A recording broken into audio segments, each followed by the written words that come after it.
Good evening. Today we're going to be talking about water, dihydrogen monoxide, the source of most of what makes up, in terms of volume, a human being, and in terms of what is the majority of the volume of plants. And most species, or pretty much everything which I know of. And specifically, we're going to be talking about these different 8 types of water and which are best for both human consumption and which are best for in the garden use. Now, the options we have are deionized water, softened water, reverse osmosis water, spring water, faucet water, distilled water, high pH water, and rainwater. So to begin, the first thing that we're going to be talking about and comparing is the pH of our different types of water. Natural pure water, dihydrogen monoxide, in its pure, uncontaminated state, has a neutral rating on the pH scale of 7, which is right in between 0, which is the acidic far end of the scale, and 14, which is the far alkaline part of the scale. Now, plants prefer a pH, generally speaking, most fruit trees prefer a pH between 6 and 6.5, but more generally around 6 to 7. Some plants, vegetables, prefer a pH which is a little bit more acidic. Blueberries, for example, really prefer an extremely acidic pH below about 5.5, going all the way down to about 4.5. So, depending on the type of plant you have, it can vary some, but generally speaking, most plants prefer either somewhere around an acidic pH, slightly acidic, or neutral pH in the soil. And when you water your plants, you are going to change the overall pH of your soil. Depending on your soil type, this change might be a bit larger or it might be smaller. So, going back to these plants, these pots of, or these cups here of water, the ones which are neutral on the pH scale would be, or around neutral, would be distilled water, reverse osmosis water, and deionized water. Sometimes spring water can be pretty close also to neutral, as can sometimes rainwater, but not always. Now, generally speaking, deionized water, reverse osmosis water, and distilled water will be around 7 because these are the most pure types of filtrated waters. Now, they're not always necessarily equal or in name equivalent filtrations. When it comes to distilled water, which is a type of heating and steaming technique in order to purify water, you are able to filter out the vast majority of contaminants, but also still there are some dissolved minerals which sometimes remain in distilled water if it's not been further filtrated. Sometimes when something is labeled as distilled water in the supermarket, it has also undergone additional filtration steps, including going into a reverse osmosis type of filtration system. Now, when you reverse osmosis water, you're sending it through a variety of filters, which can sometimes vary in terms of quality and also type. So sometimes you get a filtration which leaves you with an extremely pure type of water, and sometimes you get one which still has some dissolved solids and salts and organic type contaminants in it, depending on what is the filtration or the amount of filters even in your reverse osmosis system. If you want an extremely pure reverse osmosis finalized water product. You want to look for the ones which are at least 5 or 6 filtration steps. So there'll be 5 or 6 in terms of the number of filters. And you want them ideally to have deionizing filters. So oftentimes when you buy deionized water, you're buying a reverse osmosis water which has also been filtered through a deionizing filter. And when you do this, what you're doing is you're getting rid of all of the charged particles within the water, including things like sodium and chlorine, which are toxic to plants, and a lot of things which are also toxic to people. And these are, again, distilled water, reverse osmosis water, and deionized water, the most pure forms of them. If you have a deionized water, which is also reverse osmosis watered, it is very likely to be at 0 on the total dissolved solids calculation if you use some type of device or probe, which are really easy to get.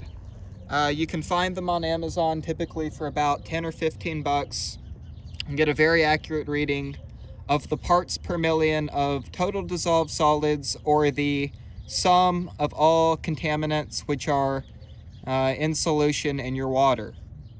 Generally, you want that to be under 50 for it to be one of these pure stages of water: deionized water, reverse osmosis water, or distilled water. If it's not under 50, it might be something which is also still pretty pure, like spring water, which is often somewhere in the range of 50, I believe, to 200 parts per million. Spring water has more dissolved solids because it is sourced from places which are extremely rich in minerals. Mineral springs, water which flows down mountains and collects and coagulates in these river systems where the spring water is taken from all over the world and then filtered down, again, is very high in these rock minerals, which arguably is also good for human consumption, but not always good for your plants. Sometimes you might have higher concentrations of salts, particularly things which contain either sodium or chlorine, and can cause problems in the growing of plants. So as a source for human consumption, for drinking, spring water is arguably a really good form of water. And speaking of that, and drinking water generally, there's this whole argument as to what is the best form or filtration for human consumption and for drinking use. Some people like to have a lot of minerals in their water, and some people don't. And that's really just based on personal preference. If you are a person who has a good diet, who is getting the nutrients they need elsewhere, perhaps if you take a multivitamin, you wouldn't necessarily need to get minerals through your water. But some people like the taste, or say there's a better taste or value in the water which has more minerals. Speaking of these mineral type waters, we talk about high pH water, which has high concentrations of calcium, potassium, and other positively charged ions like magnesium, which cause the pH to go above 7, typically in the range of 7.5 to 9.5. Rainwater is on the opposite end of the pH scale. I believe I mentioned that earlier, but maybe I didn't. If not, I'm going to talk about it right now and cut out the earlier part. And rainwater is in the pH range of around 4.5 to 6.5, depending on the location it comes from. Sometimes it could be maybe closer to neutral, but it is generally acidic because of organic and atmospheric chemical processes which take place and lead to sulfates coming into contact and adding sulfur to the ground, which is actually a really, really good thing for plant growth, but maybe not so much always for human consumption. If you live in a really polluted part of the world, oftentimes rainwater can have other trace things which are not good for plants or people. So sometimes you might want to think about rainwater and what effect it might be having on the pH of your soil if you're using it as a source of water for your plants. Another aspect of pH to consider with water is compatibility with fertilizers. Most fertilizers are compatible with more of a slightly acidic to slightly alkaline pH, but generally more so the acidic. So mostly you want the pH to be within the range of 6 to 7, but closer maybe to 6.5 most generally. So for my purposes, I like to use, for my garden use, deionized water, reverse osmosis water if I've tested it. And when I test it, the total dissolved solids count is extremely low. Spring water, if I've tested it and I see it has a low salinity and a low concentration of salts, or distilled water.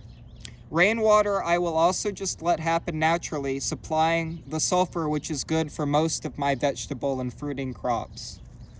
So one which I've not talked about yet, or two, would be softened water and faucet water. I believe these are the last two. Faucet water is going to be extremely high, generally speaking, compared to the others, in terms of the total dissolved solids or the parts per million readings which you can find using probes. Generally, this is because of high metal and ionic charges which build up in the water, either from the sourcing of the water.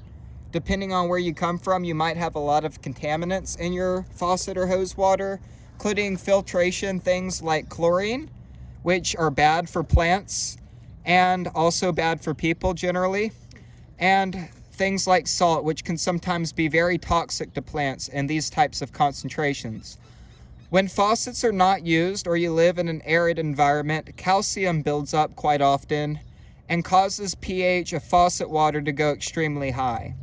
So faucet water can sometimes have a slightly acidic to slightly basic pH or extremely basic pH and have high calcium buildup. Now, softened water removes the calcium buildup in high concentrated places like in faucet water and replaces it with sodium or potassium.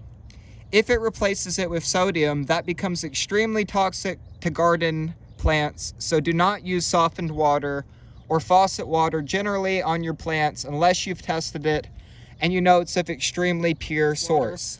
I would not ever generally recommend using softened water or faucet water or generally high pH water on your plants. The exception is sometimes high pH water can be used to buffer an extremely acidic soil, and if you're not mixing fertilizers into your high pH water, it could potentially be good for your plants. The calcium, magnesium, and potassium, which is in higher concentrations in high pH environments, might all be extremely good for the growing of your plants only in that specific case. If not, generally speaking, again, I would suggest for plants either distilled water, spring water, reverse osmosis water, or the best choice of all, deionized water, which is also reverse osmosis filtered and has a total dissolved solid count that you've tested of around 0 parts per million, or essentially pure water, which doesn't have anything in it, is around a neutral alkalinity and acidity on the pH scale. That would be my favorite choice. And generally, for both that and for drinking, I prefer deionized water, but I've got nothing against reverse osmosis, spring water, or distilled water, or high pH water for drinking use too. So yeah, these are the different types of water. I hope you guys enjoyed this video and found some of the information helpful in order to learn more about water and different types of water and places that they come about and ways that they can be used. I hope you guys have a great day and take care.